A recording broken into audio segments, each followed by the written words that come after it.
me let that hang in the atmosphere for a while. I said at this gathering of the masters, Africa is not your home. I'm an American. I'm not an African American. I'm an American. I mean, you're going to get a lot of flack for saying you're not African American. You know that, right? What do you think, Morgan? Is this political correctness gone too far? Yeah. I mean, we have a tendency to do that anyway. I mean, you get politically correct, stuff happens that you don't want to happen. I all of a sudden became an African. Correctness, African American. I'm not African. I'm not African. I'm not African.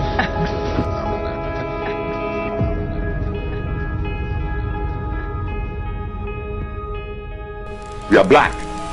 And what does that mean? Well, I use the word black, and I use that too loosely, because I don't like the word. What's a good word? The shadows. No, I am. You call me Negro, you call me nigger, you call me colored boy, you call me black, you call me African. I'm not an African.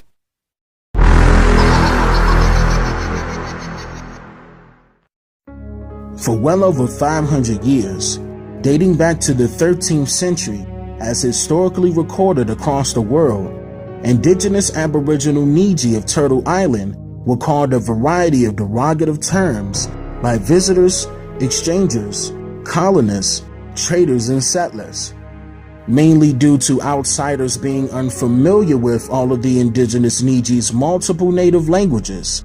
So they would base their comedic name-calling by the shade of the Niji skin tone, and not the actual color of their complexion. During the mid-1500s and well into the 1600s, while the trade of tobacco, corn, rice, and the enslavement of some of the indigenous Niji were already in progress, Spaniard colonists of Portugal were colonizing lands in Southeast and Southwest Africa, while simultaneously colonizing nearly all of South America and southern geographical locations of North America. According to archived records and documents by Spain, during this time period, many of the Spanish colonists dubbed the indigenous Niji as Negroes and Negras, based solely on their genders and the shade of their skin tones, and not their domicile of origins. For example, the English settler John Roth was primarily responsible for documenting and delivering tobacco from the colony of Virginia to the Virginia Company of London by original orders from then King James I of England. Having the ability to speak Latin, English, and Spanish, he was able to create what he called, quote, a milder smoke by purchasing tobacco seeds from some of the Spanish colonists having settled in Florida, and from some of the indigenous Aborigines of Florida, the West Indies, and parts of Venezuela and Bermuda. In John Ross' journal, currently located in full at the National Archives facilities in London, he documented the round-trip shipments of the tobacco, silver and gold, and the famously known quote, 20 and odd Negras, which was changed by the Department of Historic Resources of Virginia 3 times, from 20 and odd Negras to 20 and odd Negroes, to now officially read today as 20 and odd Africans, commencing in 1992. What is very important to note is that the Spanish called the Africans Negras and Negroes as well, due to the shades of their skin tone. Having been, these 20 and odd Negras were captured by Captain John Jope and his crew aboard the British-built warship called the Treasure War, directly from the San Juan Bautista, which was the much larger Spanish-owned sailboat that deported from Angola in Southwest Africa, attempting to make its way to Vera Cruz.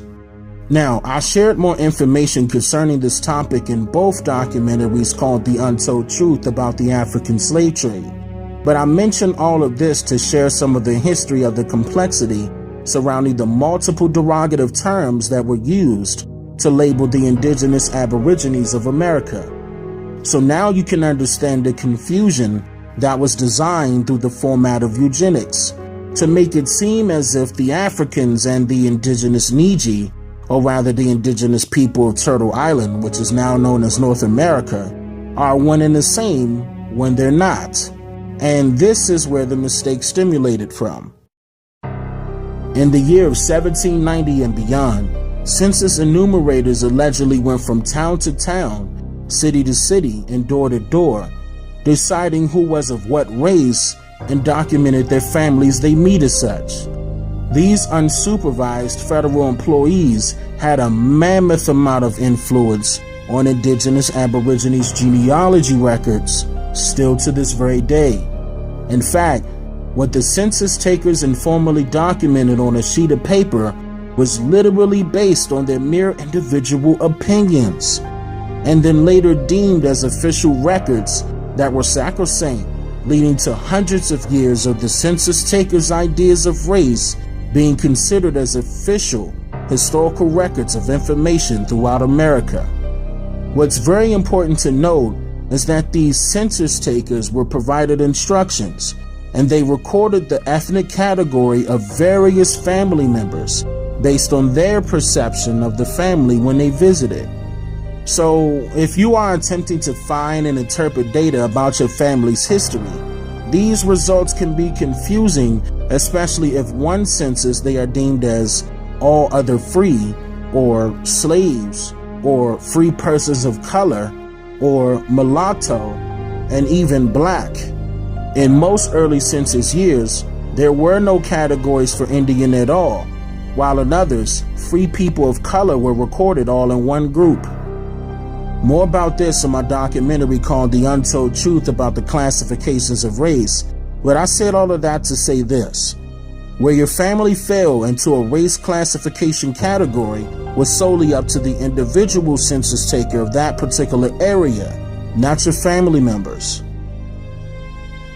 The term Negro and colored stuck around throughout the years of forced colonization, and especially when copper-colored indentured servants were cultivating the industrial design and capitalist societies of America between the late 1400s and the early 1900s. Now, since the distribution of slaves made the wealthiest profit more than selling any resources during the 15th and 16th centuries, slavery became the biggest business across the world, where they were called Negroes or coloreds by the English and the Spanish for decades until around the late 1950s and early 60s. The term black gradually made its mark within the copper-colored communities once they were granted privileges to vote during an election and promised civil rights commencing during the 1960s. But now, let's not forget about the early 1900s uprising of the denominations. This secret society, this particular black secret society that we'll talk about today is the first of the black Greek societies. Started in 1904, and that word that you said, boule, is actually an acronym. It's a Sigma Pi Phi. Sigma Pi Phi, 1904 in Philadelphia. And for most of our people, we are not prepped to the responsibility of secret society in the American society. And this founding constitution, this illegal criminal enterprise, was a Masonic affair. And a Masonry is a form of secret society. There are other well-known secret societies like Skull and Bones at Yale, of which this corrupt president and his father were members of. And it is that society that the black society modeled itself after. So when they wrote their first history book, The History of Sigma Pi Phi, by a very noted black author, university president Charles Wesley, who wrote the history book for the Elks, the Prince Hall Masons, National Council of Negro Women, Alpha Phi Alpha, and Sigma Pi Phi. And as a result, in there, in page 28 of its first history book, it noted that it wanted to be like Skull and Bones at Yale. As we began to read deeper, it had another analogy in the story to Skull and Bones. It wasn't until we got the history book that the analogy that looked happenstantial in the story in the LA Times was actually deeper in the actual history book, where they drew attention to Skull and Bones. It denoted that W.E.B. Du Bois was a member, and it began to describe people, influential people in the present-day society, and historically, our university, historically black college presidents are primarily coming out of this advisors to the king. And that word, that boule word, can be looked up in a encyclopedia. Well, now people don't use them, they use internet. And that's a dangerous thing, a dangerous dependency. But boule, B-O-U-L-E, the Greek version. There's a French version that's a coming together, a conclave, the AKA called their convention, the boule. But the Greek word is what we're looking for, the advisors to the king. The lower house of the Greek parliament is called boule. And if you know the American congressional system, Senate 6 years, more power, authority, only 100. 2 per state. Congress 435 have to run every 2 years. Your lower house has less power and authority. So it appears as if, in finding the boule, that within it was a subordination to something else. And in its history book, it drew attention. Here's a logo, and this is their logo is a Grecian sphinx. It's an animal, and this Grecian sphinx is similar to a griffin or a gargoyle. Kind of ironically, the boule had their convention in Los Angeles in 1941. And where else? Griffin Park. And this logo, this symbol, is a guardian animal. This would be similar to a Rottweiler or a dog or a German Shepherd. They tend to protect something higher than itself. So there was this thing they went through, a born man versus the made man. The born man, the king and the queens of Europe, had to deputize people to colonize the lands, the Columbuses and the Cecil Rhodeses who went to Africa. They weren't the aristocracy, but they fought to be gladiators and colonists and explorers. The Lewis and Clark, who were masons, these men used the societies to advance the wishes of the ruling class, and they set up a system, a circle within a circle within another circle. Each circle protected the circle within it. So when you look to that boule logo, you see there's an urn. There's an animal with the wing of the bird, the tail of a lion, and it's got an urn, and it's got its paw over the urn, and it says in the history book number 2 by Hobart Jarrett that in the urn are the names of the people who are chosen to lead the state, which suggests that part of the society function is not to make known who the people of power and authority are. There is a web.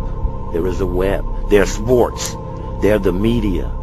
They're education. They're social service. They're astronauts. They're the church. They are all of that. They are the secret societies too. And they all work in a loose-knit fashion, and they keep disagreements within a manageable limit. Cultivating and enforcing the propagandic agenda deriving from the Freemasonry logic formatted belief system of eugenics that blacks came from Africa. I have no African descendant in my blood. I'm a Native American. So literally, I'm a Cherokee, I'm a Blackfoot, I'm a Red-tailed Indian. That's what's in my blood. A lot of people in America is indigenous people. You're not from Africa. One of the darkest secrets and biggest mistakes ever made in American history was engendered by a copper-colored man, by influencing fellow copper-colored men and women to deem themselves as African American. The illusory term derived from a narcissistic reverend turned presidential candidate in the year of 1988. While campaigning for the advancement of his political position, Reverend Jesse Jackson held a formal news conference to urge all Americans to utilize the term African Americans when referring to copper-colored citizens of America.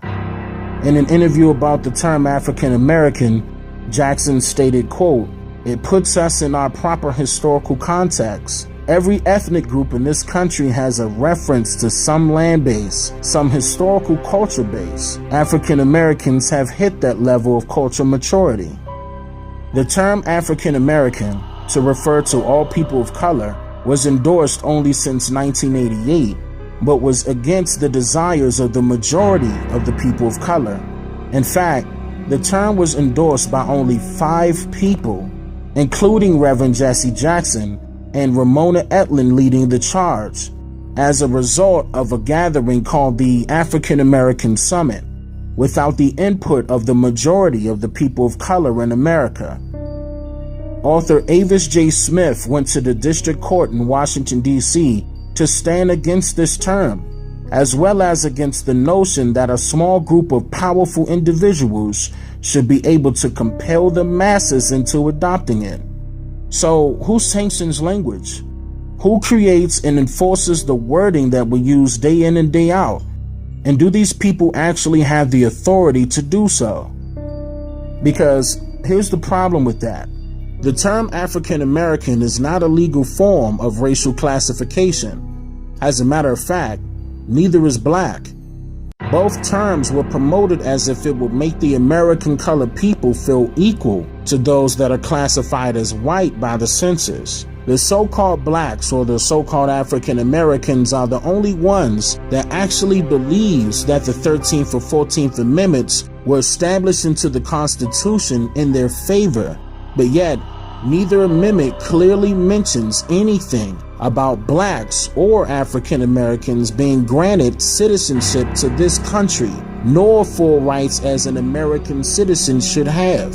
I have shared full details concerning this information in my videos called The Untold Truth About the Term Black, Part 1 and Part 2, but I mention all of this as a warning to inform you that both terms, black and African American, literally does not have any standing in law still to this very day.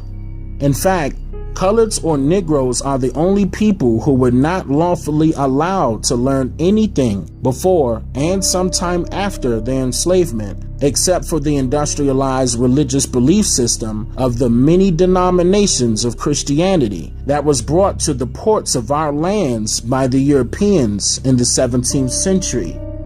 Speaking of Europeans, the original definition of the term American is described in the Webster's Dictionary in 1828 as, quote, a native of America, originally applied to the Aboriginals or copper-colored races found here by the Europeans, but now applied to the descendants of Europeans born in America.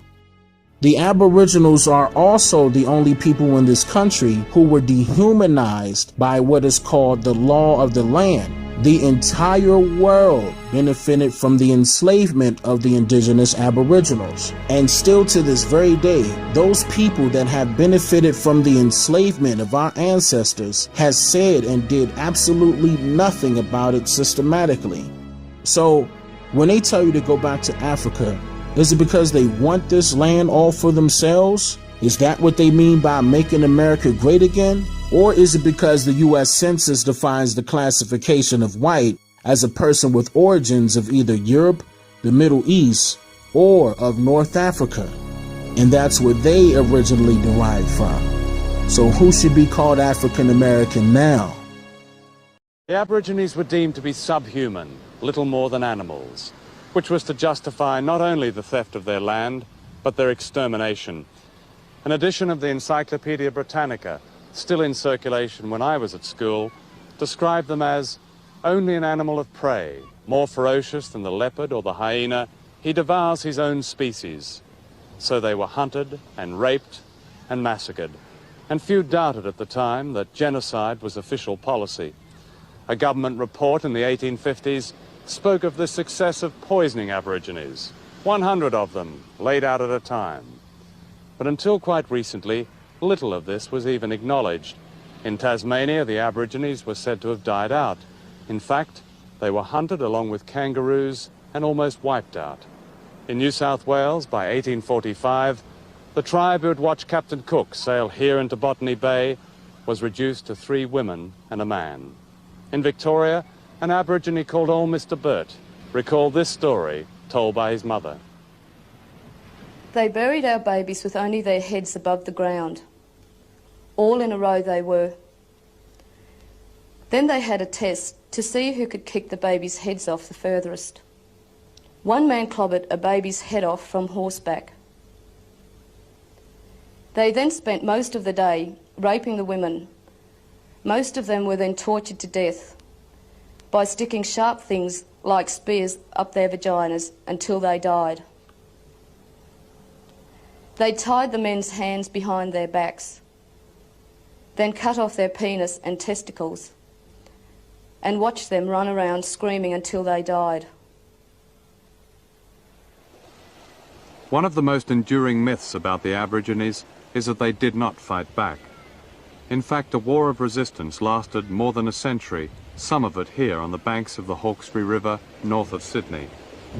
During the 1930s, my father built a cottage here, on the beach at an Aboriginal place called Patonga. I think we knew that somebody had lived at Patonga at some time, but no one talked about it. In fact, an entire nation had lived here on and off for thousands of years. They were called the Jurag, a unique Aboriginal people, tall and slender, whose country extended to a 40-mile radius north of Sydney, and the mighty Hawkesbury River was theirs. And when the British established the town of Windsor in the early 1800s, a great war began. This war was not recorded in the Imperial Chronicles of Australia. Growing up here, I knew nothing about it, and I suspect that's still true of the people in the smart beach houses here today. And yet the Jurag inflicted on the British a casualty rate greater than that sustained by the Australian Armed Forces during all of World War II. And finally, after 22 years, outnumbered and without guns, they went down fighting to the last man, woman and child, a complete nation. Today, in a land of many cenotaphs and war memorials on which invariably is written, "Lest we forget," not one of them stands for those who fought and fell in their own country. By the 1920s, the British invasion had caused the deaths of at least 250,000 black Australians. Genocide on a massive scale. But this fact remained suppressed, except in the living memory of those who survived. Here in the Northern Territory, in the great isolated heartland of Australia, the killing of Aborigines continued well into the 20th century, and most of these also remained secret. However, in 1928, 150 miles from Alice Springs, a gang of police and cattlemen massacred at least 50 Aborigines, perhaps many more, and word got out. A public inquiry was held, and its findings were summarized in these 3 words: the shooting was justified. I don't know what most white people in this country feel, but I can only include what they feel from the state of their institutions. I don't know if white Christians hate Negroes or not, but I know that we have a Christian church which is white and a Christian church which is black. I know, as Malcolm X once put it, that the most segregated hour in American life is high noon on Sunday. That says a great deal for me about a Christian nation. It means that I can't afford to trust most white Christians and certainly cannot trust the Christian church. I don't know whether the labor unions and their bosses really hate me. That doesn't matter, but I know I'm not in their unions. I don't know if the real estate lobby has anything against black people, but I know the real estate lobbies keep me in the ghetto. I don't know if the Board of Education hates black people, but I know the textbooks I give my children to read and the schools that we have to go to. Now, this is the evidence. You want me to make an act of faith, risking myself, my wife, my woman, my sister, my children, on some idealism which you assure me exists in America, which I have never seen. How about the Constitution? Looks good on paper. I think, you know, the Constitution has a lot of valid ideas and thoughts. But you see that the contradictions that exist in this country are created out of the 13th, 14th, and 15th Amendment. I mean, otherwise, you know, like, you know, Constitution is nothing but white people's paper. You know, it's advantageous and it's favorable for white people. They created contradictions to the Constitution when they added the 13th, 14th, 15th Amendment. The money interests took advantage of America's desire to free the slaves and found a way to use the swiftly adopted post-war constitutional amendments to enslave all of the people.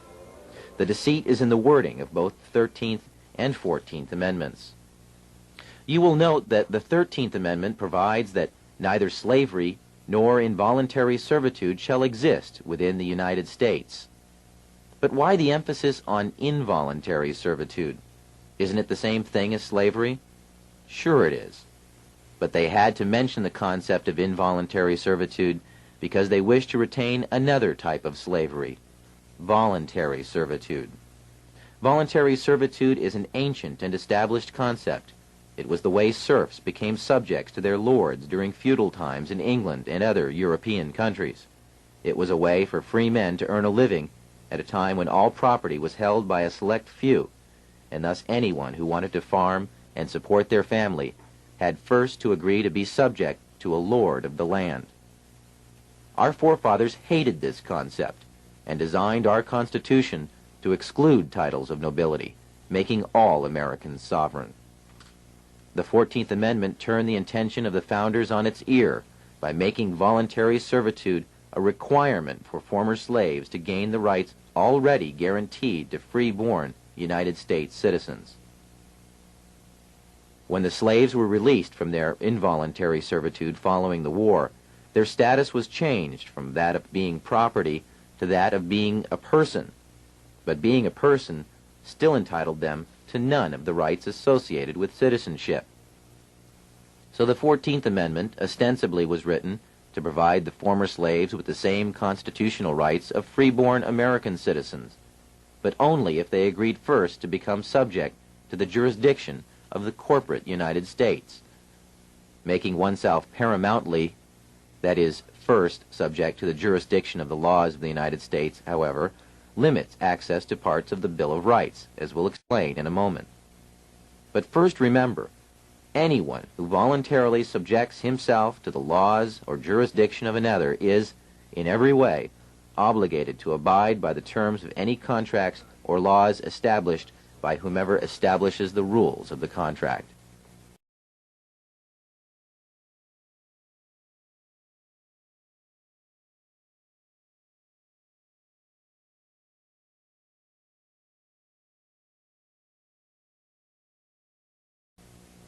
In simple terms, this meant that the former slaves became subjects first to the United States, and secondly to the state in which they lived.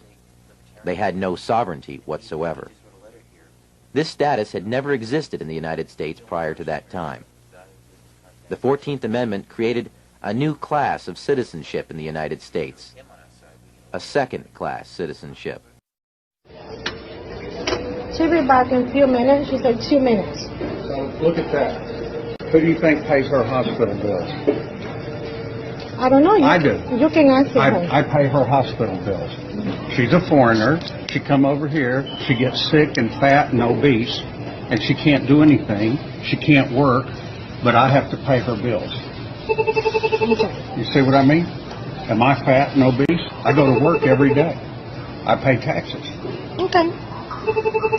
Me too. I pay my own taxes All too. of these foreigners are living off of us good, working white people. Oh, yeah? Yes. I'm just telling you the truth. It's all right. I mean, I know you ain't leaving. I know you're here to stay. Y'all should go to your own countries.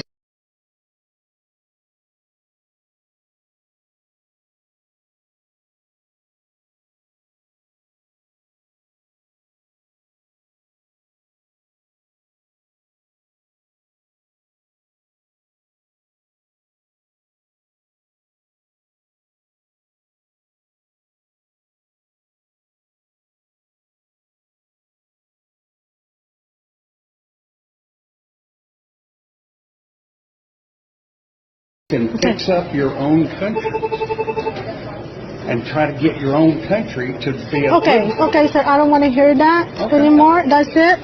Okay, and she's going to help you, okay? Does this work? Well, there's no question that there's a direct relationship between images and self-esteem.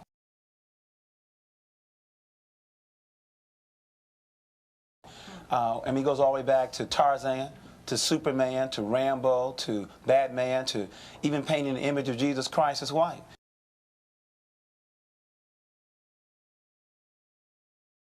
I mean, you can't separate racism from anything. So it's not unlikely then that you have Pope Julius commissioning Michelangelo in 1505 to paint Jesus Christ white. Images control self-esteem.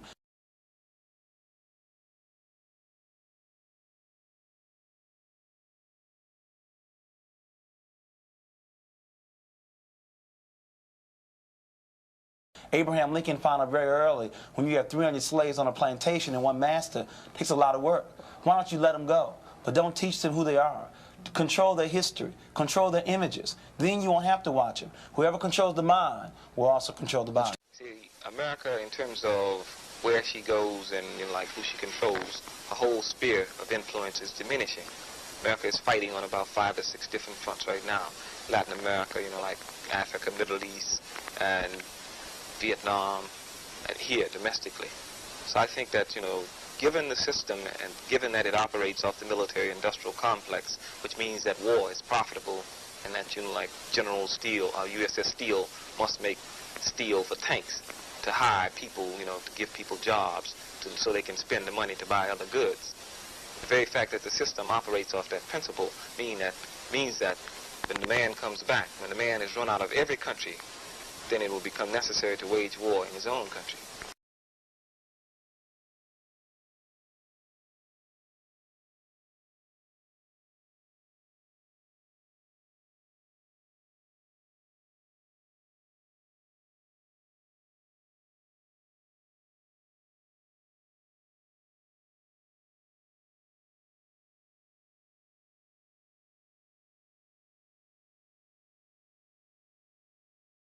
This is an utter contradiction to what a lot of politicians said, that when the war in Vietnam ends, then we can use all that money to sort of solve our racial ills here. No, it's not true, you see, because money has never been a problem for this country in terms of allotting money, because, you see, money here is not based on gold. It's not really based on the goods that produce. See, this is the lie that's been told, and it's been sold to black people as green power. Green power is a myth. See, because as long as the man possesses the power to change the color of money, then, like the color of money is not significant in struggle. He can give black people all the green money in the world and tell them they're using red money tomorrow. Black people have to go work for red money.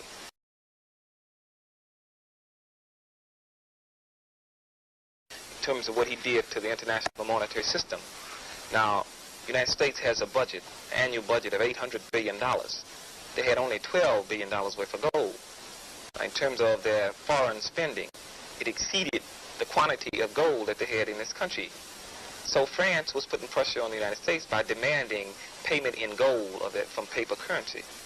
So what the United States did was that the United States said, okay, we're going to change the rules. They put pressure on the international monetary system, and they changed the whole international monetary standards from gold to paper gold. And they did that because they have power, not because the money they had was so good. They had power.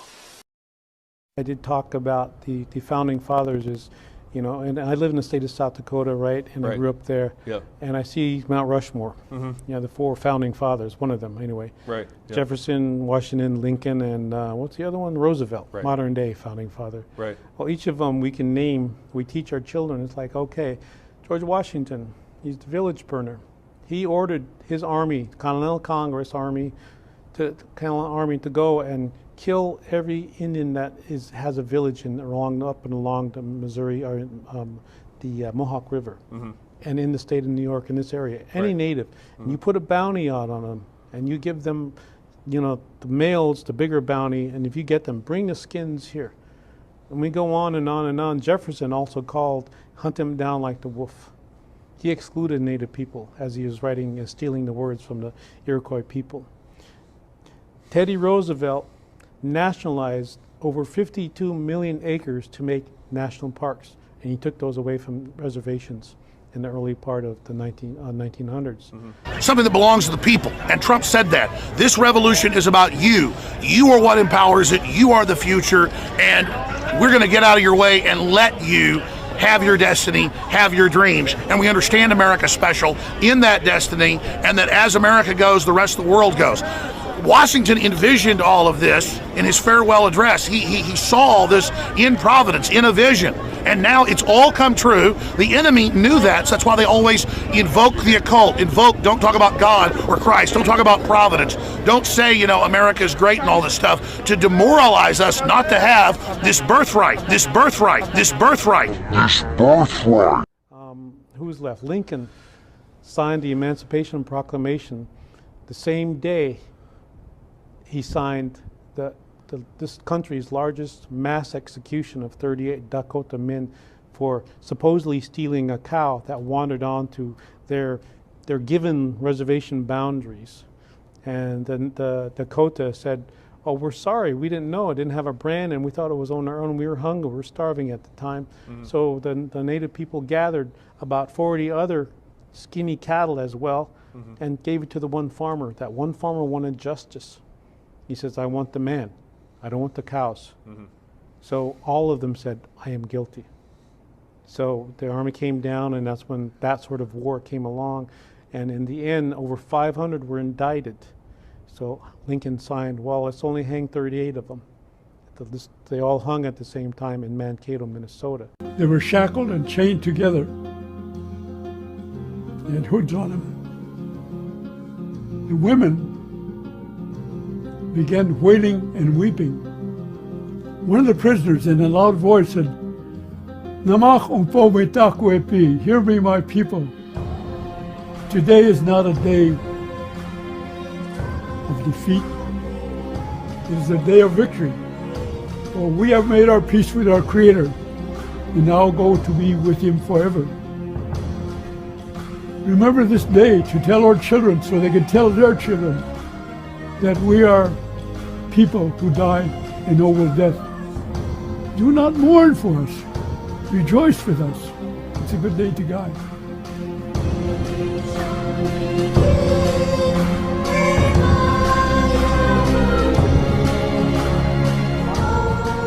And then he lifted up his voice and began singing.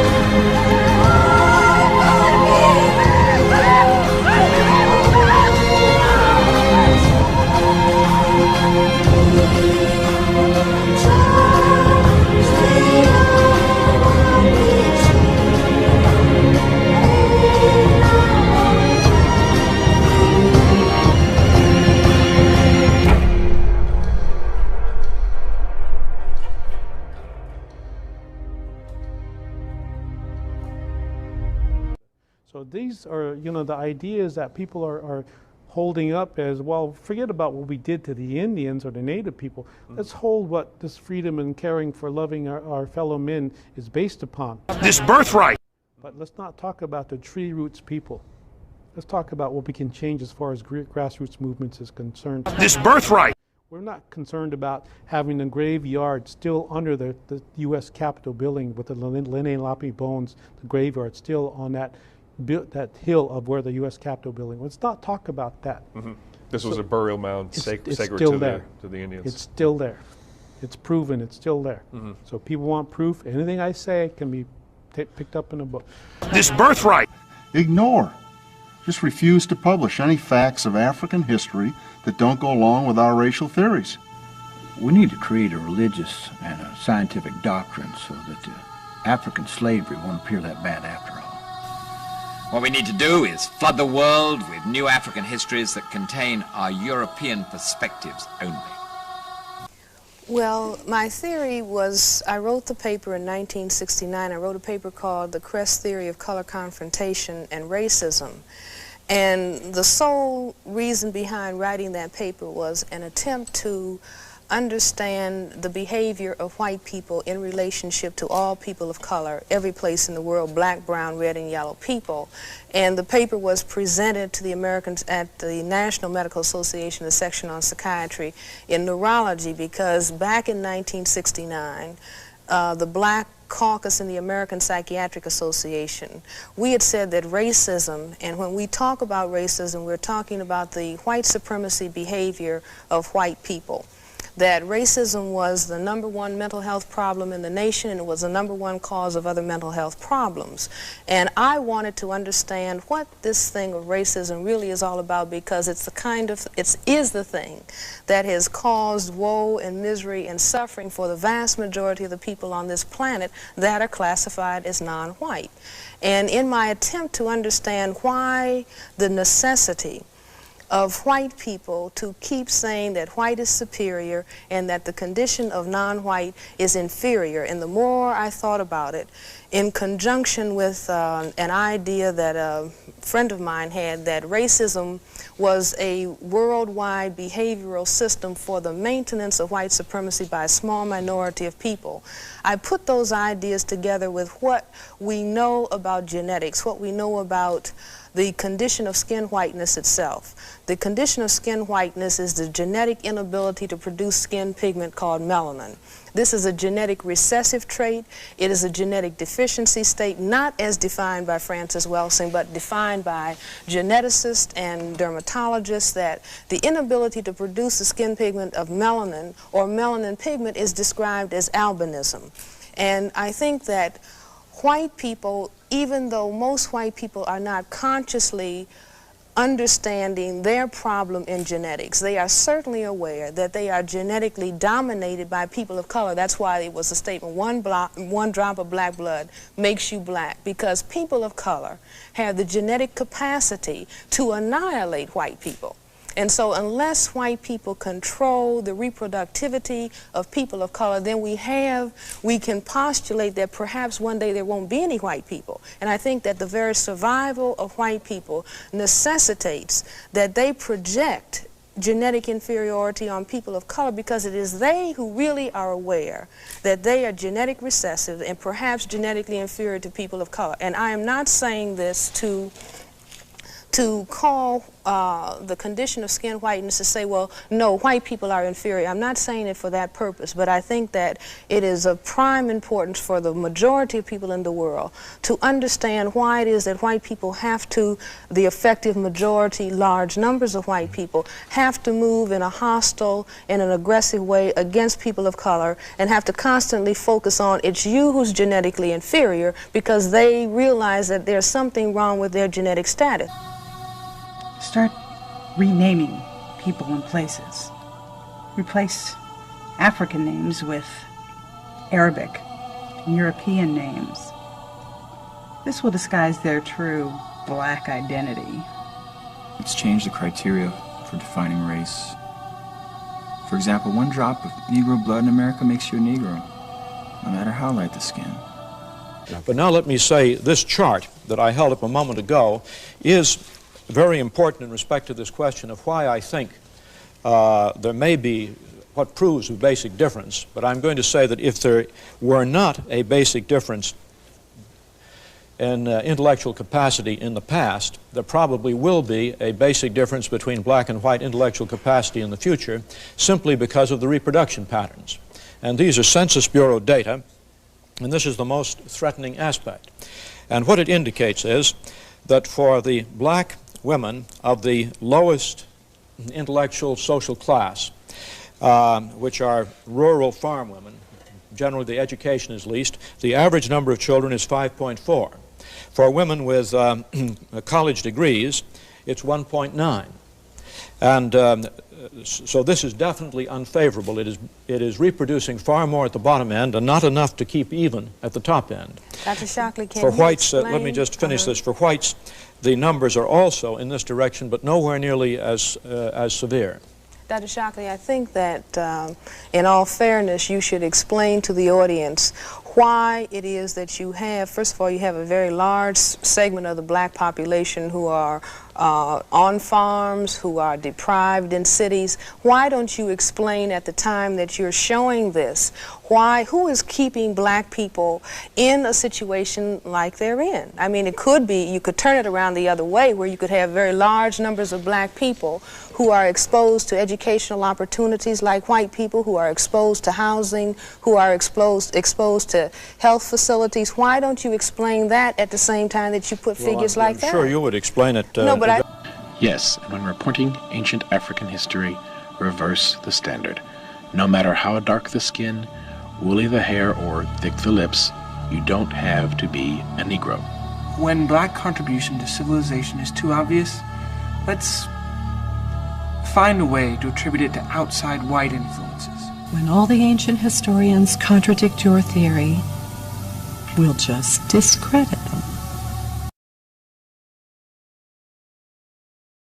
I would like to ask a question, and Dr. Shockley, if you could answer it yes or no, I would appreciate it. Do you believe that black people are inferior in intelligence because of their heredity? I have a standard statement. It is not yes or no. It's memorized. I say at the same time every time, I think. What I say is this. My research leads me, and it's a tragic conclusion, really, my research leads me inescapably to the opinion that the major cause of the American Negro's intellectual and social deficits is hereditary and racially genetic in origin, and thus not remediable to a major degree by practical improvements in environment. What?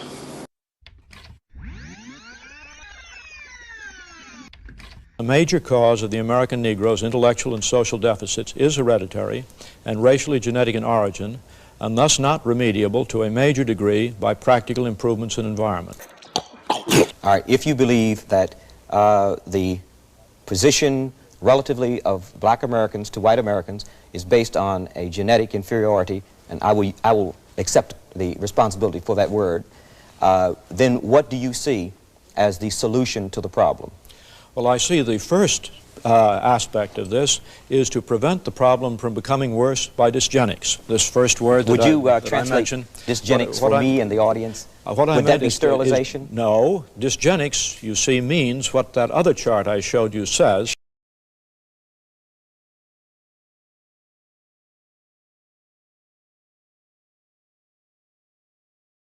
Should blacks, the least effective element. Should blacks be sterilized? No, I have a. But if blacks are a problem, and we do not allow. This is inhumane, and I think one can find more humane solutions to this. Well, then how would solutions to this? Well, then how would then.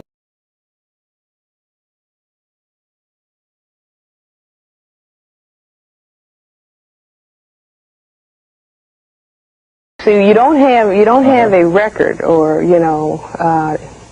of black police officers saying, "Oh, I shot that white male. I thought he had a weapon." There's no record of that. But we have, the record is, gross with innumerable instances of a white male in uniform. Could be a 14-year-old black male, or it could be a 45-year-old black male. I shot him, I thought he had a weapon. And then that's called justifiable homicide. Now I say deeper, what is going on is that within the white male's brain computer is he looks at the black man and he thinks about the black man's genetic power that resides in the genitals. And that, in his mind, subconsciously, is a weapon. Do you see what I'm saying? Because, see, we never talk about these issues. These issues that I'm talking about, you see, I would guess that they've never been talked about in the history of television.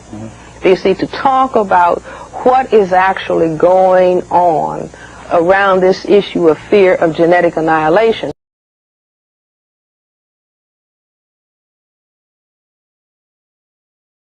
We haven't had reparations. We still haven't had like this healing, truth and reconciliation. If we had reparations, would you be getting a check? No, I'm not. I don't actually identify as African American. I identify as black. And hip hop is this: 1, 2, 3, 4, hit, and The more relaxed you are, that's what makes a hip hop. Racism is the ability to control somebody else's fate and destiny. And I don't care how bad one might hate white folks, we do not have the power to see to it their children go to a bad school. We do not have the power to see to it that they get brutalized by the police. We don't have the power to see to it they can live in bad neighborhoods, run-down neighborhoods, and nothing they can do about it. And so when you look at racism, the ability to control somebody else's fate and destiny, and then you start seeing a whole different thing. But that's just the way things are here. It doesn't mean we're racist. I'm sure you're not, Ron. But the fact that so many suburbs are mostly white is no accident. It's the result of decades of racist federal policy that affect us to this day. Look. Hooray, games! What the heck kind of game is this? It's Settlers of the Suburbs, redlining edition. Cool! Little Donovan, you be green. Ron, you're red. All right, red, just like the name. Looks like I've got the advantage. No, you don't.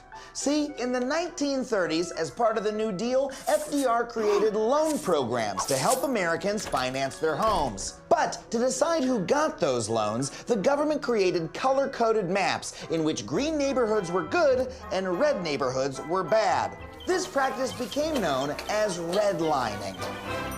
Because of these policies, if you lived in the green neighborhoods, it was super easy to get a home loan. All right, I can buy property.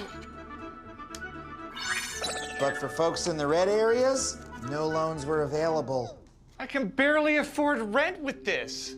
There's no fair. The red areas are screwed. Yeah, they were. And do you know why some areas were designated as red? No, but I can guess.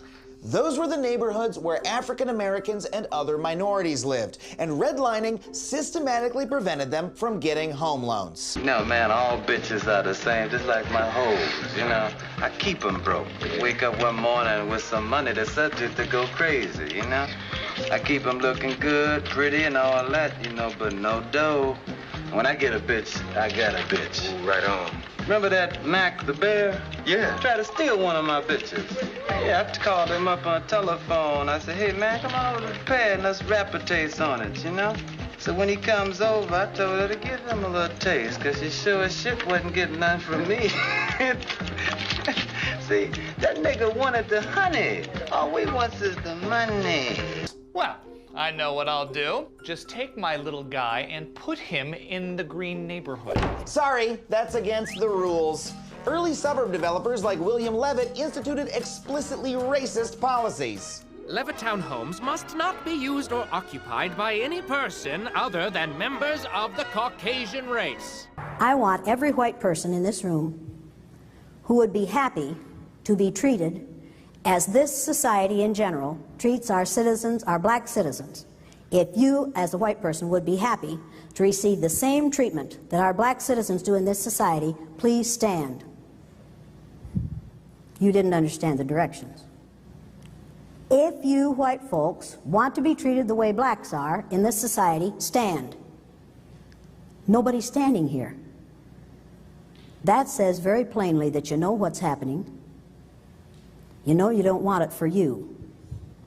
I want to know why you're so willing to accept it or to allow it to happen for others. And the federal government itself encouraged developers to discriminate. Developers, I want you to exclude non-whites. The result of these policies is that from 1934 through 1968, a whopping 98% of home loans were given to white families. At the very same time that America refused to give the Negro any land, through an act of Congress, our government was giving away millions of acres of land in the West and the Midwest, which meant that it was willing to undergird its white peasants from Europe with an economic floor. But not only did they give the land, they built land-grant colleges with government money to teach them how to farm. Not only that, they provided county agents to further their expertise in farming. Not only that, they provided low interest rates in order that they could mechanize their farms. Not only that, today many of these people are receiving millions of dollars in federal subsidies not to farm, and they are the very people telling the black man that he ought to lift himself by his own bootstraps. Okay, this is not fair. I did not get to pick what color I was when I started. Yeah, no one does. And this advantage compounded over time. The families in the green or white neighborhoods were able to purchase homes and accrue wealth. The market went up. I can sell my house and buy a bigger one. Whereas the people in the red neighborhoods got none of those opportunities. I can't afford property. I'm behind on my electric bill. In the green neighborhoods, the influx of new wealth attracted new businesses. Whoa, we got an organic grocery. Which caused property values to go up. Which meant white families could sell their homes and send their kids to college. They grow up so fast. Passing down their wealth and advantages to future generations. We're here to talk about white privilege. We want to bring it back, make white privilege great again. So you're a fan of white privilege? Oh yeah. What do you love about white privilege? Oh, it looks great. Like, you know, I mean, the people are good looking and, you know, nice suits, great literature. Like, yeah, I just want to bathe in white privilege, the greatest, most awesome thing. It's working out for you. Well, yeah, I want to expand white privilege. We live in a world where every spring, Google and Facebook and Apple release these diversity numbers, and they'll be like, it's amazing, guys, we hired less white men this year. We think that it's inherently wonderful for white people to have less power. Oh, that's great. Oh, I'm glad. I hope the new James Bond is going to be a black guy. That would be great for the world. Is that a real big deal, though, if James Bond's a black guy? Is that really, like, do you care? Well, for me, yeah, that might be it. That's too much? It's too much. Meanwhile, the red neighborhoods had far less ability to build wealth, and many remained trapped in poverty. This game is rigged. Yeah, it was. That's why laws were eventually passed that made most of these discriminatory practices illegal. Great! Finally, I can move. And I don't have enough money. Exactly. Without wealth, families in the red neighborhoods couldn't afford to move up, keeping these communities separated by race. Today, 70 years after Levittown was created, it's still less than 1% black. I may be dead, but the effect of my racism lives on. And that's part of the discrimination. And me, as a Latin Hispanic, we feel bad because of that. We support a lot of the United States economy, and basically United States economy, it's because of Latin people. Okay, so... Okay, the answer. Now I'm talking. No, that's I can continue. That's preposterous. It's not about race. It's about culture and poverty and collecting. Culture is again, I was talking, of man. Of races. I'm just going to say you got to read my book. This is very clearly dealt with, and the answer is you're not black. So drop the racism crap. And if the neighborhoods are segregated, that means the schools are too. What? No, that can't be true. We ended school segregation back in the 60s. Sorry, Ron, but I'm afraid that's not true. Ron, this is Nicole Hannah-Jones. She's a New York Times investigative reporter who covers civil rights issues, including school and housing segregation. Nicole, would you mind telling Ron what most people get wrong about segregation? People tend to think of segregation as an archaic term for Jim Crow policies that led to the civil rights movement.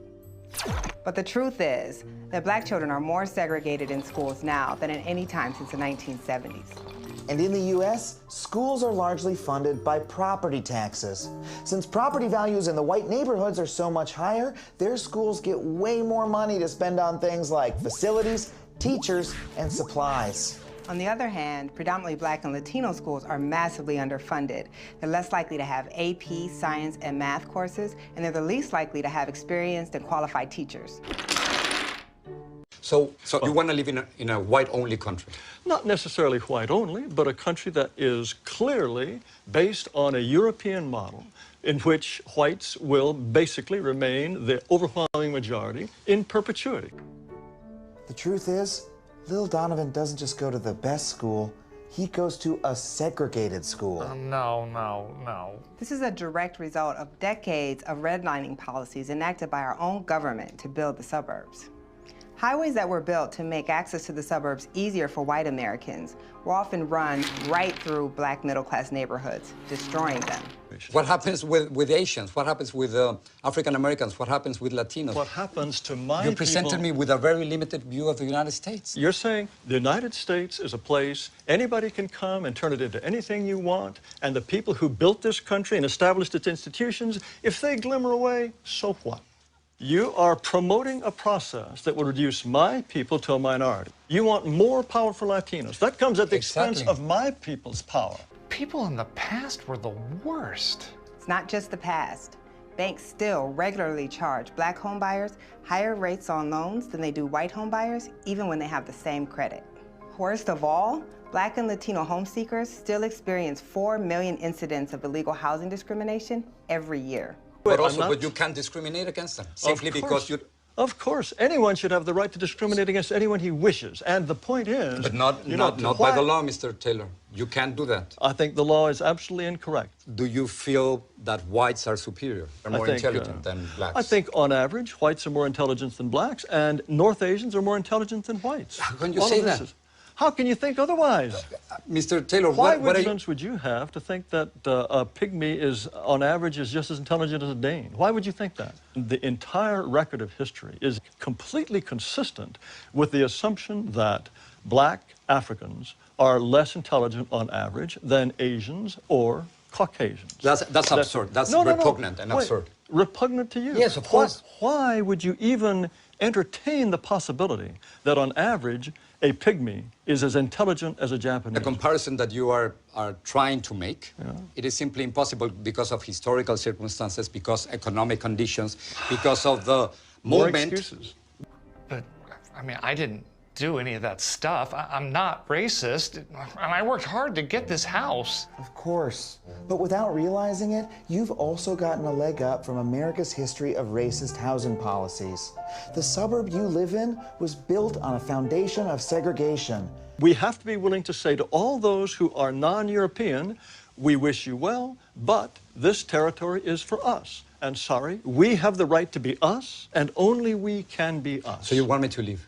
Under certain circumstances, yes, we would ask you to go. Unless whites are prepared to exclude people, then they will be shoved aside. That is the fate which I will fight until my last breath.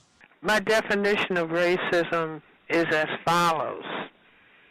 Racism, white supremacy, is the local and global power system and dynamic structured and maintained by persons who classify themselves as white, whether consciously or subconsciously determined, which consist of patterns of perception, logic, symbol formation, thought, speech, action, and emotional response, as conducted simultaneously in all areas of people activity, economics, education, entertainment, labor, law, politics, religion, sex, and war, for the ultimate purpose of white genetic survival and to prevent white genetic annihilation on planet Earth, a planet upon which the vast and overwhelming majority of people are classified as non-white, meaning black, brown, red, and yellow, by white-skinned people, and all of the non-white people are genetically dominant in terms of skin coloration compared to the genetic recessive white-skinned people.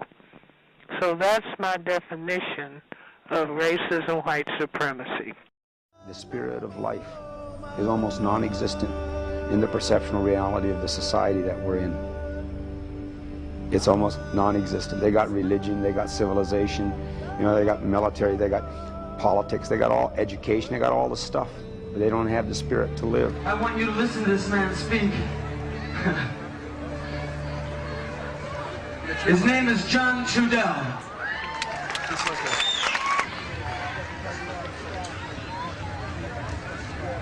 I'm a member of the American Indian Movement, and I'm from the indigenous nations of the Western Hemisphere. As the indigenous people, we have watched this thing happen on our hemisphere. We have seen what has happened. We have seen them come in and confuse and attack. We understand that the issue is the land, the issue is the earth. We cannot change the political system. We cannot change the economic system. We cannot change the social system until the people control the land, and then we take it out of the hands of that sick minority that chooses to pervert the meaning and the intention of humanity. See, I have a real problem about all of this. I mean, see, to me, he was like a virus, a disease. But when I think about it, because I spent a lot of time protesting, trying to figure out how to deal with this disease. But I think that we really need to put serious thought into understanding that we're dealing with a disease. You know, it's like there's this predator energy on this planet. And this predator energy feeds upon the essence of the spirit, feeds upon the essence of the human being, the spirit. Now, this predator energy can take fossil fuel and other resources out of the earth, turn it into fuel to run a machine system. But in order for there to be a need for that system, and in order for that system to work, they have to mine our minds to get at the essence of our spirit. And the same way the external mining takes place, it pollutes. We see now, people understand how it poisons the environment, the water, the air, pollution. The mining of the essence, the mining of the spirit, mining our minds, the pollution from that is all of the neurotic, distorted, insecure behavior patterns that we develop. That's the pollution. Because in order for this predatory system, this disease, to work, we must not be able to use our minds in a clear, coherent manner. Because if we use our minds in a clear, coherent manner, we will not accept the unacceptable. But it's a disease, lives and travels through the mind, through the generations. Before we get into the Casual Killing Act, the Casual Killing Act was written because of the number of people who were killed while being corrected. Okay.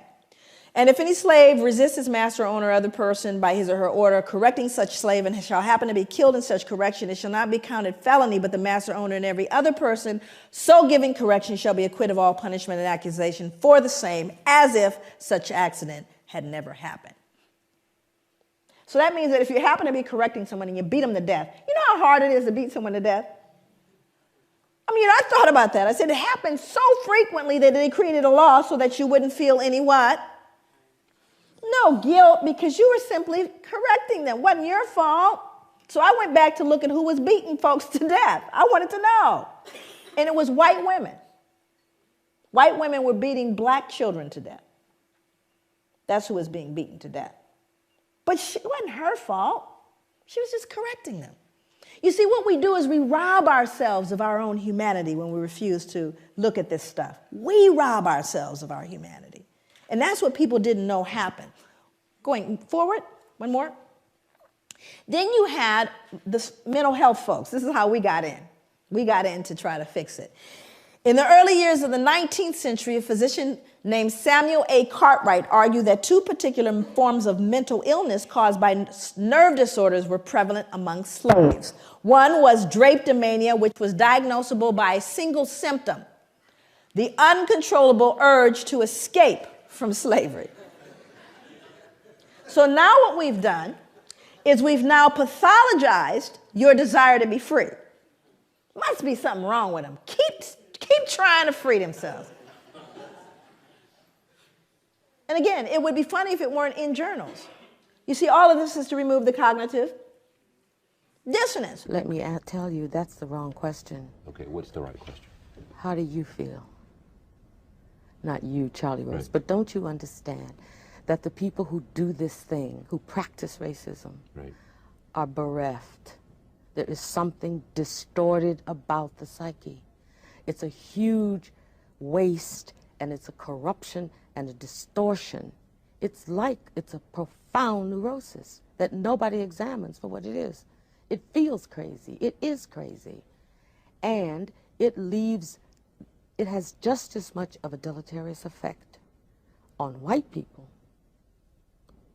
and possibly equal as it does black people. I always knew that I had the moral high ground all my life.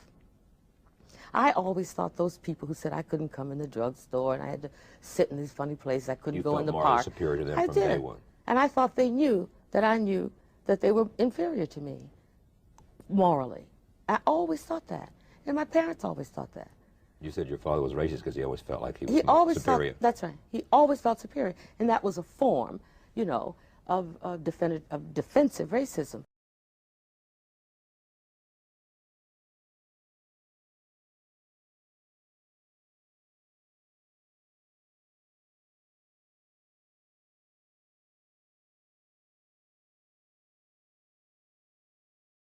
But my grandfather, before he died, told me of the things they would do. He said he would go down. He said his grandfather said they would go down and they would take babies with them. I said, what do you mean babies? He says, well, let me tell you. He said the slave babies, the slaves who had babies, they would steal the babies during the course of the day, sometimes when the mothers weren't washing. I said, what do you mean babies? I said, you mean babies like 5 or 6 years old? He says, no. These babies, some would be infants, some would be a year old. He said some would be toddlers. He said they would grab these children and take them down to the swamp and leave them in pens like little chicken coops. They would go down there at night, take these babies and tie them up because they hunted the big bull alligators. These big bull alligators were not raised on the farms. They were in the wild. These alligators would weigh 600, 700, 800 pounds. Those are the ones they wanted. They would skin them, make the wallets, get the meat, do different things with them. He said, but what they were doing was tie them up, put a rope around their neck and around their torso, around here, and tie it tight. He said, the baby, I said, well, what would the babies be doing? He said, well, my grandfather said they'd be screaming. He said, what would you do? He said, just let them scream. He said, what they would do, it would help them to chum the water. He said, when they would throw the babies in tied to this rope, he said, in a matter of minutes, he said, the alligators were on them. He said, the alligators would clamp his jaws on that child. As a matter of fact, once he clamped on him, he was really swallowed. You couldn't see anything but the rope. And we would pull the alligator in and tie his nose and hit him in the head with an axe, a pickaxe. He said we would then drag him to the shore. We'd drag him to the shore and leave him lay, and we would do it again, maybe 2 or 3 times a night. He said, I said, so what do you mean? He said, well, yeah, they were taking these babies and killing them for alligator bait. I said, so all these things I've been collecting, all these things I've been collecting are really, really something that I can really talk about and say they're of a truth by what you say. He said, I'm telling you, he said, nobody wants to talk about it. He said, I'm only telling you because you're here. I may never hear from you again. He said, but these things actually depict the acts that they did to slave babies back in the Bayou country and down the South. They did this. They hunted alligators with these babies. That's why they call alligator bait. Thank you all. Terror. Terrorism. Terror. Terrorist. Terror organization, terrorist attacks. Now we have, look at all the people joining in. You got Linnaeus, you got anthropology, you got physicians. All of them saying they deserve it. It's not us. We don't need to adjust anything. And if they just tried harder, how about you people just pull yourselves up from your bootstraps? What's the matter with you? The playing field has been leveled. Well, we're going to see if, in fact, it's been leveled. Or is that conjecture? Move forward. Now, I want you to look at this photo very closely, and I want you to see who's in it. More important than the man hanging, because you got to understand the lynchings that occurred in America happened after slavery, not during. Thousands of lynchings happened after slavery, because this is a reaction to white fear of what we would do once freed. But we didn't create a vigilante group to take out white people, but they did create a vigilante group to take us out now that we're free. See, that happened after slavery. They were called the what? The Ku Klux Klan. They don't wear hoods anymore, they wear suits. But they're alive and well all over the world, even here. So, look at who's in the picture. I want you to look at this little girl in particular. You can't see her closely, but she's actually grimacing, like smirking. Now, remember, let's go back to the puppy concept here. She would be loathed and torn up probably if this was a puppy, which means he's less than that, because she's not disturbed. This little girl is not disturbed by this, but she should be, shouldn't she? People always ask me, they go, Joy, what was the impact on white people? There it is, right there. Can't feel any empathy for him. None, 0 zip. It's you liberals who have lifted them up, Howard. Paul, you conservatives make a mistake. You can't afford to strangle hope in people. Without hope, people become dangerous. No, Howard. You liberals have let them invade our society. You give them jobs, political jobs. Oh, you missed the point. It's only the smart ones we move up. That makes it even worse. No, we have to move them up. If we leave a smart one in the ghetto, he might develop into a leader against us. But if we raise him up into white society, we neutralize him. He feels compelled to try to act like us. He loses his identity and his racial anger, if he has any. He becomes alien to his brothers. They realize he sold them out and they grow to hate him. He becomes worthless to them and safe for us. No, thank you. In fact, in his love for the creature comforts, except for his color, he's become one of us. If you like boogie woogie rhythm, she's gotta be. That's a boogie woogie washer woman, give you a treat. On every afternoon, that's when the sessions begin. And all the boys from all the bands come down and sit in. They sit around and knock each other out when they play. While the boogie woogie washer woman washes all day. Rub me up, that's just the way she rubs. Rub me up, that's just the way she rubs. Rub me up, she wears all the stuff. She rubs and rubs with knuckles right on down to the nut. Rub me up, that's how she kicks it off. Rub me up, she keeps it nice and soft. Rub me up, but I'm one of those from me, mama, with the boogie beat. You really are twisted there if you've never been. It doesn't cost a penny, just come down and walk in. If you like boogie woogie rhythm, you'll get a treat. That's the boogie woogie, what you wanna get to a beat. Ready up down! Rubbly up down. She rubbed the knuckles right on down to the nub, yeah. And she keeps it nice and soft. So someone hold it on. Scrub me, mama, with a boo-hoo-hoo-give me. Scrub, rubbing all day. Scrub, scrubbing away. Scrub me, mama, beat me, mama, rub me, mama. Scrub me, mama. There's a little one back here, even smaller. Because whatever she's been taught or told, socialized to believe, makes him no longer human. That's the greatest danger to white people, is that they can't feel it. And there's a reason why white people can't feel what we're talking about. My God, what would you then feel? It's tough.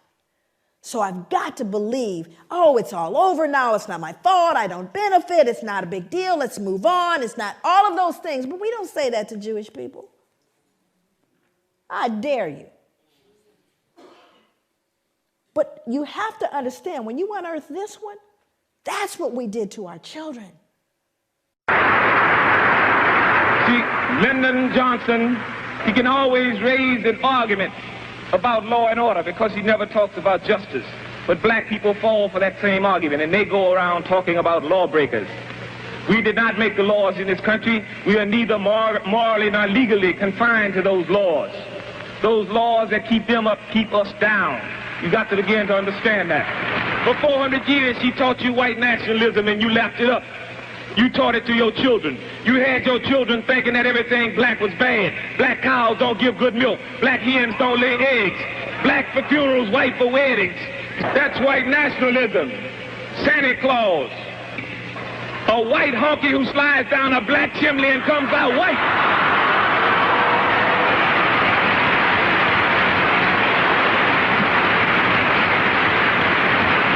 We tend to equate progress with concessions. We can no longer make that mistake. You see, when they gave us that nigger astronaut, you say we were making progress, but I told you they were going to lose him in space. He didn't get that far.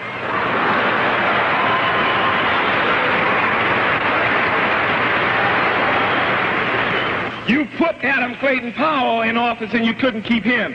What you think they're going to do with Thurgood Marshall when they get tired of him? They gave you Walter Washington of Washington, D.C., and you said we were making progress. That's not progress. See, it's no in-between. You're either free or you're a slave. There's no such thing as second-class citizenship.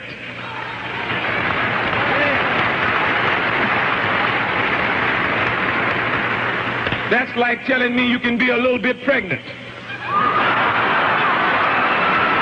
This is a similar photo to the one that is used in Denzel's movie. Now, and again, most important, this is a man that's being burned. Also, I won't read the depiction, but there are newspaper accounts of this. It's written in a book called 100 Years of Lynching by Ginsburg. no pictures, just newspapers, that say not only did they burn him, they decapitated him, cut him into pieces, and used parts of his body as things to put on mantles. So people would say, get me a tongue, would you, or a liver, a little crisp, so I could put it on the mantle. Now, again, I want you to look at the folks. I want you to look at who's here. We're not talking about the toothless, big gut, hooded wonder, are we? We're looking at plain old, common, dressed up folks. They're squeezing, please, I want my picture taken. Are you following me? This is somebody's cousin, uncle, somebody. But if the racist white person, I don't mean the person who is examining his consciousness and so on, doesn't understand that he or she is also a race, it's also constructed, it's also made, and it also has some kind of serviceability. But when you take it away, I take your race away, and there you are, all strung out, and all you got is your little self. And what is that? What are you without racism? Are you any good? Are you still strong? You still smart? You still like yourself? I mean, these are the questions. It's part of it is, yes, the victim, how terrible it has been for black people. You don't like that. I'm not a victim. I refuse to be one. And the victim is the other person who is morally inferior and that's a has serious to hold question. on to of course. Racism if you to have somehow to hold, that's for his or her own self-esteem and definition. If you can only be tall because somebody's on their knees, then you have a serious problem. And my feeling is white people have a very, very serious problem. And they should start thinking about what they can do about it. And the ability to do that, dehumanize this man and rob them of their humanity all at the same time. All at the same time. That is the most dangerous, treacherous thing that could happen. What did Hitler do? He dehumanized human beings, put babies in ovens. Anything that robs us of our humanity is a danger to everyone. And that is what's going on with people of African descent all over the world, because not only did it get done here, but who did we tell? The entire world we told these people don't deserve any value. The fact that Malcolm X had been murdered probably drove Huey and I to a point to say that we was going to have to create an organization reflective of what he was talking about. The fact that Malcolm said that by legal constitutional right, the Second Amendment, that every black man and woman, black person in this country had a right to have a shotgun in their home to defend themselves from unjust attacks by racism, which was one point that influenced us very much.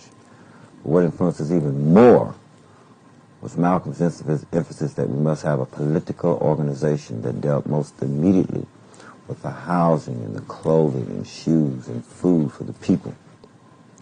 That while we deal with this, ultimately, the revolutionary process will go on, and it will probably still be somewhat of a violent revolution. As you know, even in this period, although there's numerous violence still being committed against black people. How many people think they understand what racism is? Show of hands. Come on, you know, you think you know. I'm not suggesting I know. I just have a couple of definitions that kind of came to me as I thought about. How many people think there are white racists? That there are white racists out there? How many think there are black racists out there? Okay. Now, this is an interesting thing because this becomes important as we begin to define concepts. Now, I do that. I usually define concepts all the way. But one of the things that I do is I try to help people get a picture of what I mean by racism. So tell me how it is. The first category is white racism, then we'll deal with black racism. So white racism. Tell me the ways in which white racism adversely impacts the lives of black people. Just what are the ways that white racism can adversely impact the lives of black people as a group? What are some of those ways? I'm sorry? Power, but how is that defined specifically? Education, okay. I'm sorry? Economically, employment. What else? Housing, what else? Policing. Why are we here today? Healthcare. Okay. Now, we could actually kind of grow that list. Now we're going to move over to black racism. Tell me the ways in which black racism adversely impacts the lives of white people as an entire group. Thank you. The reason why you become silent, there's one that always comes up, and that's fear. White people are afraid of black people. The Large Hadron Collider. The Large Hadron Large Collider. Do you know? Oh, no.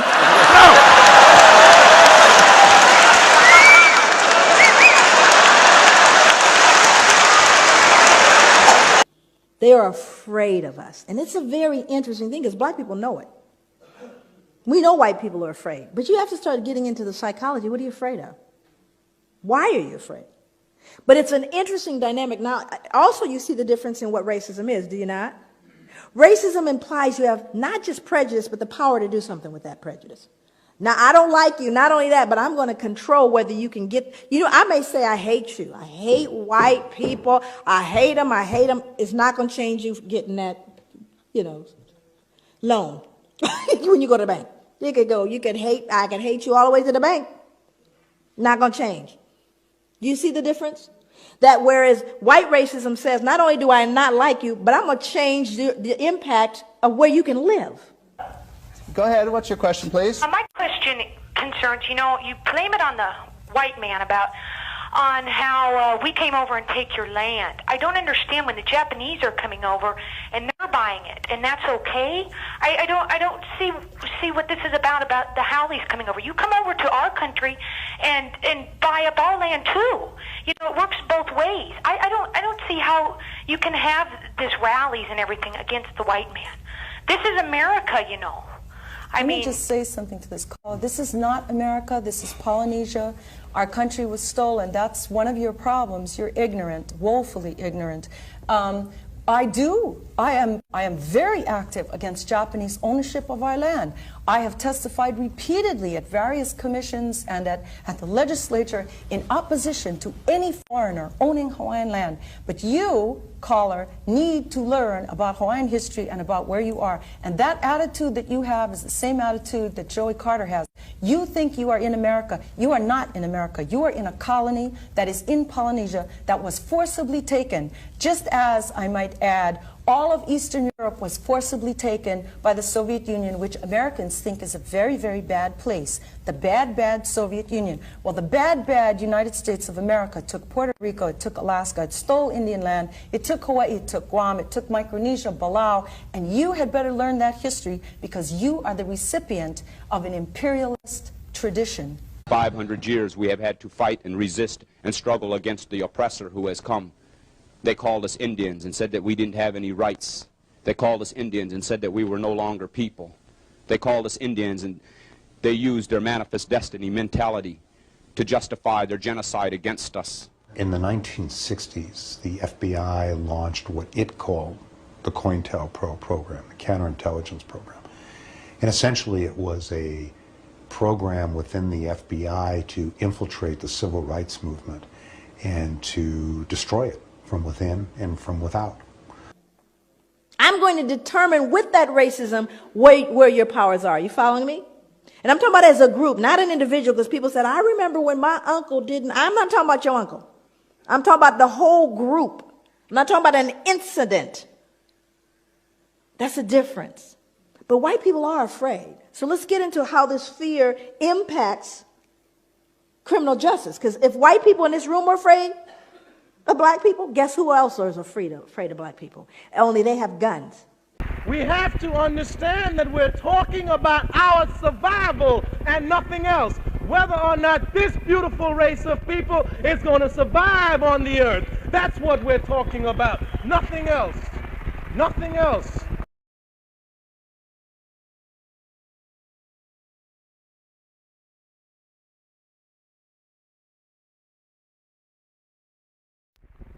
If you do not think he's capable of wiping us out, check out the white race. Wherever they have gone, they have ruled, conquered, murdered, and plagued. Whether they are the majority or the minority, they always rule. They always ruled. Always ruled. And check out the pattern in which they moved. They came to this country. They didn't know a damn thing about this country. The red man showed them how to adapt to this country. He showed them how to grow corn. He showed them how to hunt. And when the Indians finished showing it, he wiped them out. He wiped them out. He wiped them out. He was not satisfied. He went to South America. The Aztec Indians said, this is our silver, this is our copper, these are our metals, these are our statues. We build them for the beauty of our people. After the Indians showed it to him, he took it and he wiped them out. He wiped them out. He's been able to make us hate each other. He has transplanted that hate and the love for each other for a love of his country. So, now let's look at what he said. Simply put, white cops are afraid of black men. We don't talk about it. We pretend it doesn't exist. We claim color blindness. We say white officers treat black men the same way they treat white men, but that's a lie. And here's a big one. In fact, the bigger, the darker the black man, the greater the fear. Put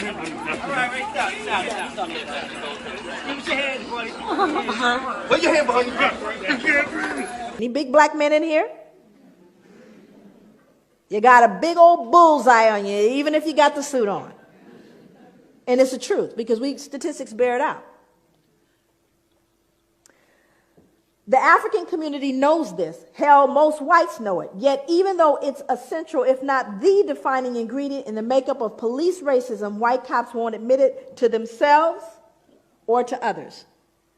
He goes on to talk about actually learning it in the academy. Norm Stamper, he told on everybody. He had folks indicted. He now lives in a cabin on a mountain somewhere in the San Juan Islands. That's where he lives. Nobody knows where he lives because he knows they're coming after him, and they have. This is a statement from the book also. Race and class discrimination are all too real in every phase of the criminal justice system, from arrest to sentencing. Impoverished black defendants, and this is going to sound familiar to you, are far more likely to wind up on death row than richer middle-class whites, or the 3,000, and of the 3,700 inmates now awaiting execution nationwide, 43% are African American. Black defendants are not accorded the same due process rights as whites. Their cases are not given the same scrutiny and consideration afforded to white defendants. Not now, not ever, not in this country. You're one black man who went to a good, essentially white high school in the city of New York. You obviously had had a good education. A good many of the people who work with you here in SNCC can say the same thing. And we're saying that... And you're a black man who came from a New York ghetto. And we're saying that there's a system that allows for one or two black people to get out. And that's the rationale for keeping other black people down. And it has nothing to do with the unwillingness or inability of the Negro to help himself and to work hard. That's the rationale, that the reason why black people aren't this is because they're lazy, unambitious, stupid, have rhythm, and they eat watermelon. You call on the black man to refuse to respond to his draft call. That is correct. And we will continue to do so while there's breath in our bodies. Do you really believe that the military policies of the United States are designed to exterminate the black man, as you've said?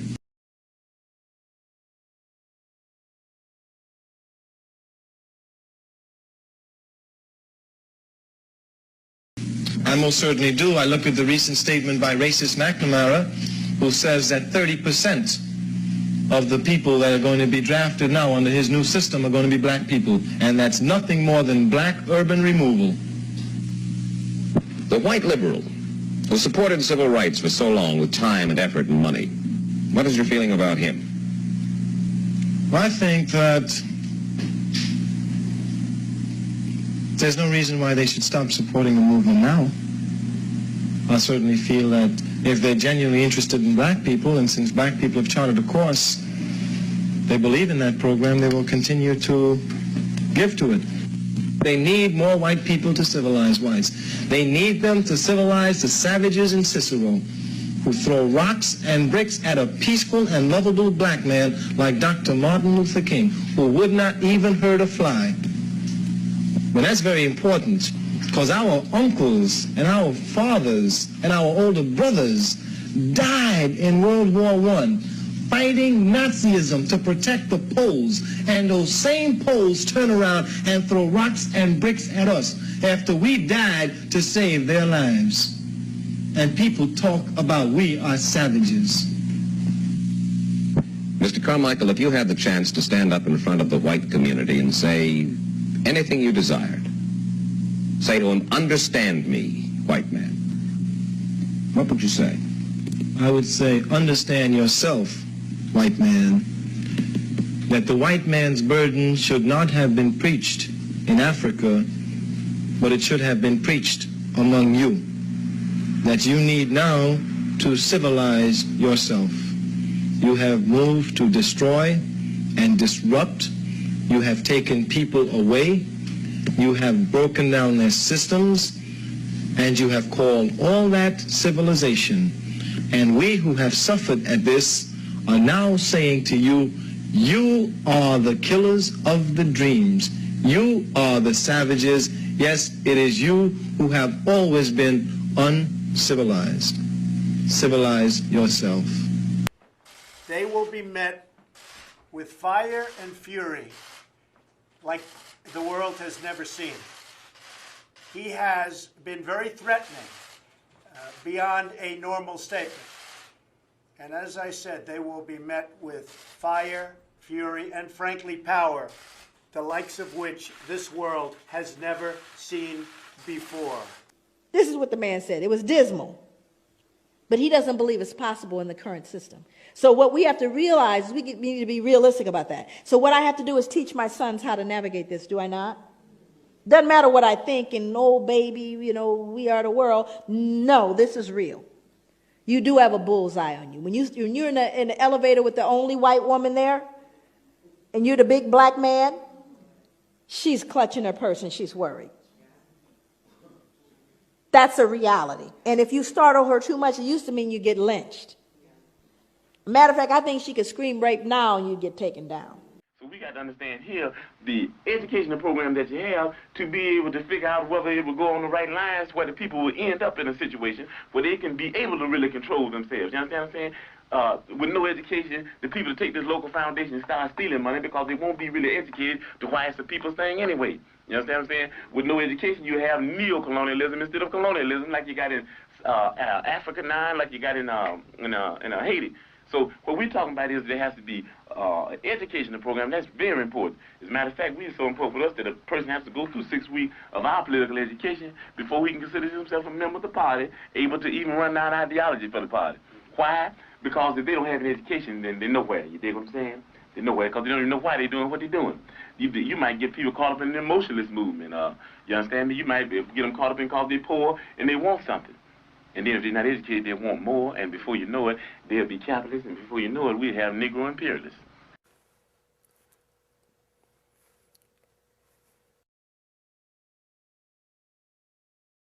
If you ever think about me, and if you think about me, niggas, and if you ain't gonna do no revolutionary act, forget about me. I don't want myself on your mind if you're not gonna work for the people. Like we always said, if you actually make a commitment at the age of 20, and you say, I don't want to make that commitment, because of the simple reason that I'm too young to die, I want to live a little bit longer. What you did, you did already.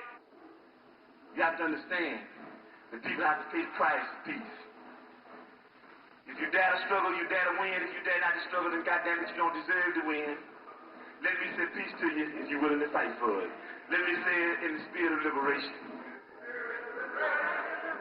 I've been gone for a little while. At least my body's been gone. You ain't got to repeat after me. At least my body's been gone for a little while. But I'm back now, and I believe that I'm back to stay.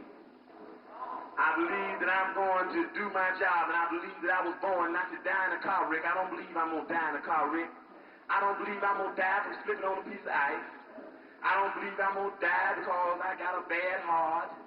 I don't believe I'm going to die because of lung cancer. I believe that I'm going to be able to die in the things that I was born for.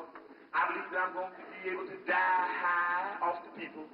I believe that I will be able to die as a revolutionary in the international revolutionary proletarian struggle. And I hope that each one of you will be able to die in the international proletarian revolutionary struggle, even if people living in it. And I think that struggle is going to come.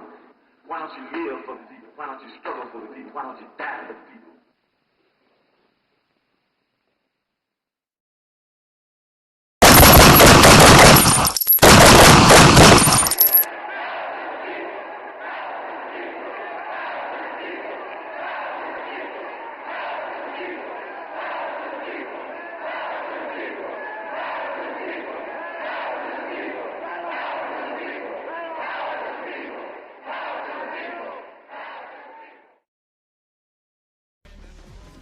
No way.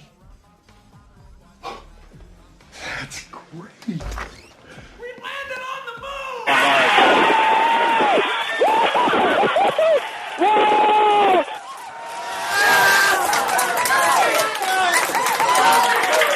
Time to see where curiosity will take us.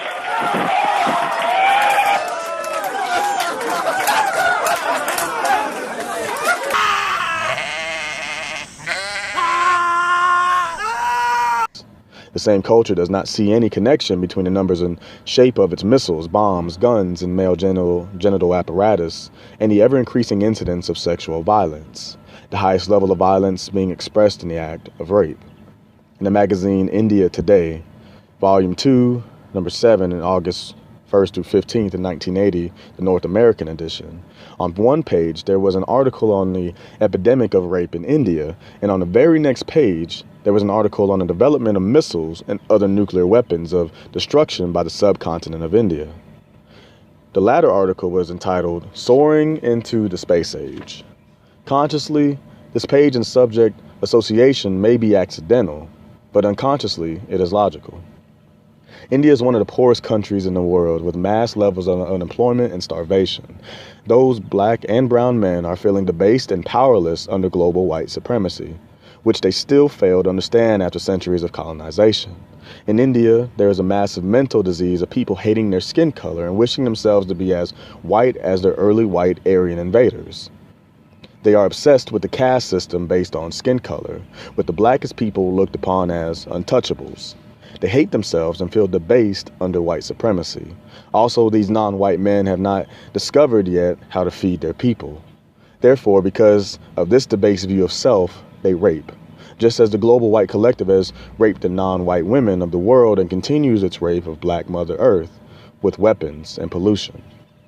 Since the white supremacy system is predicated on the white collectives, most specifically the white male collective's sense of genetic and genital inadequacy and vulnerability, it reflects this sense of inadequacy and vulnerability in the raping of women, weaker men, and Black Mother Earth. Rape is most fundamentally a symptom in the entire syndrome of sensed male inadequacy. Therefore, those who wish to combat the world's epidemic of rape must wage counter-struggle against the global white supremacy system. Rape will cease as a dominant behavior amongst black males once they begin to respect themselves fully as men, cease reacting unconsciously to the white supremacy system's attack against them, and learn to struggle efficiently and effectively to neutralize and destroy this grave global injustice. Well, I think it's important to understand, to begin with, gender roles are important. I know in Western society that's frowned upon, but in indigenous societies, we have very real gender roles that we adhere to. So that's how we begin to define who we are, what our responsibility is, and create the boundaries for that. In your way, what is the feminine role and what is the masculine role? Well, we're charged with giving life, maintaining life, sustaining life. So that involves wellness, emotional wellness, nurturing, the foods that we feed ourselves and our families, the responsibility of nurturing our children, and recognizing that our men need nurturing. Nurturing is a natural, inherent characteristic for women because we are capable of giving life. With a male, it has to be learned. So we recognize that with our men and our young males. So the first few years of a young male's life is surrounded by the mother, the aunties, the grandmother, so that they can feel and learn of the nurturing and the love before they go off to become a boy and a young man. And within your marriage, if you could just briefly talk to us about what is the balance within your marriage with the masculine and the feminine, or the matriarchal and the patriarchal? Well, because we recognize the difference, we honor the differences, we can celebrate the differences. I recognize my husband's strengths, and I try not to argue with that. And at the same time, my husband recognizes and celebrates my strengths. So it eliminates any competition. And males, we know, are very pragmatic. They are very strategic thinkers, problem solvers, and that's what they're charged with. And because we as women, we have an inherent power that you can't necessarily see or define, but you can feel it. And when you operate within that power, and that's very much respected in indigenous societies. In fact, in Western society, women after the second change of life are discarded. Yet in our societies, that's when we really become fully recognized and celebrated. And because we're at that point coming from a perspective of experience. We're no longer dealing with the hormonal changes and imbalances, so we're able to be more critical thinkers, and we always maintain that woman power that guides us and directs us. So we really hold a celebrated part in our society, as well as our relationships amongst our families. The clans, the individual, normally it's the eldest female of that clan has the last word. So there's a lot of respect. While they have used the taxpayers, while the corporate state uses the taxpayers' dollars to send its private army to attack us, then when the resistance is beaten down enough, then the corporate state comes in and makes deals with the federal government, and they walk away with all the resources at a very cheap price, because their entire war against us was waged and subsidized by the American people under the name of law and order. So they get it for nothing, and then they turn it around and sell it back to the American people. That is the principle behind maximizing the profit. It is the principle behind colonization. You know, and it's not just the U.S., it's Western civilization. France, England, Germany, they're not immune to this. They're just as, in their technologic, civilized mindset, they're just as dangerous as the U.S. They're the parents of the Americans. America's their child, so they cannot remove themselves from responsibility for the behavior of their child. So it's not just the U.S. Everyone likes to point it at the U.S. You know, and that's what makes the other countries so dangerous, because they want to pretend it's not them. The United States isn't the only one that has enslaved its citizens as workers. You know, the United States isn't the only one that's feeding off of the mass of the people, and the United States didn't create the idea. It came from here.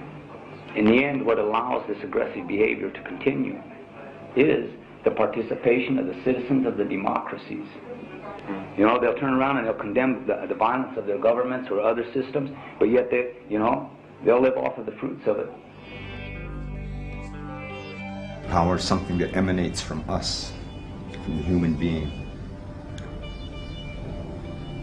Human physical being, spirit. And power is about that spirit, about the being, and our relationship to to the planet, to the earth, to the universe. Is where our real power connections are. We live in a time where we have been indoctrinated to believe that authority is power. So when we look externally and we see these ones that would feed off of us and control us, they have defined power from the material perception of the human, not of the being. So we look at economic systems as being power, but in reality, an economic system is basically a system of authority. And we look at military systems as being power, but in reality, that's another system of authority. Or religious systems, but these are systems of authority. But we have been programmed into believing that these things are power, and because we have really no influence in these things, no real accessibility to these things, and if we believe they have the power, then it doesn't say much for ourselves. So power really is about our relationship to life. See, maybe we should be developing our loyalty to this planet and this earth and our future, our descendants, more than we should be to governing political systems that have created all these problems. See, but now most people are trying to find solutions to the problems, but they're trying to do it within the confines of the confined abstractions of democracy. And so if they're not willing to think objectively about our responsibilities towards our own descendants, then they will come up with no solutions. They will only perpetuate the enslavement and feeding.